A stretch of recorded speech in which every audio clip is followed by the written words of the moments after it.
Le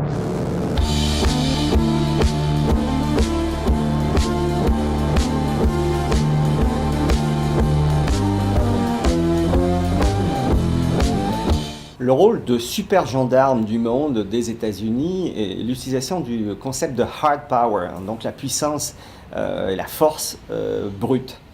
Quand on est une hyperpuissance financière, la première capitalisation mondiale, quand on est premier exportateur et importateur de services, première agriculture mondiale, première puissance militaire mondiale, on comprend qu'un pays a toutes les cartes nécessaires pour influencer le jeu des relations économiques et des relations internationales en sa faveur. Alors ce rôle de super gendarme, il est remis en cause par ces nouvelles puissances émergentes et les puissances réémergentes comme la Chine, comme la Russie, qui sont les premiers challengers des États-Unis au niveau international. Aussi, le terrorisme islamiste est une menace permanente pour les États-Unis. On l'a vécu dans les années 90 et la fin des années 90 avec les attentats des ambassades américaines en Afrique.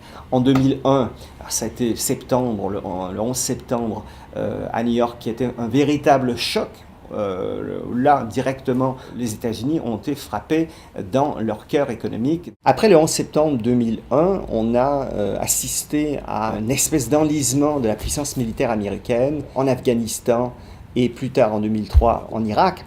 Et on a vu, si vous voulez, qu'il y avait des limites à la puissance militaire américaine. De là, si vous voulez, en 2006 et 2007, l'arrivée de cette nouvelle théorie qu'on appelle le Troop Surge Policy, qui est en fait la nécessité et la reconnaissance de la nécessité de l'augmentation des forces armées américaines, donc une augmentation en troupes, en matériel, une augmentation qui est limitée dans le temps et qui a pour but de donner un coup décisif à ces insurrections de façon à les neutraliser d'une façon temporaire. Suite à cette neutralisation, les États-Unis seront dans une meilleure position pour entamer des négociations et entamer aussi peut-être un retrait de leurs forces dans ces régions.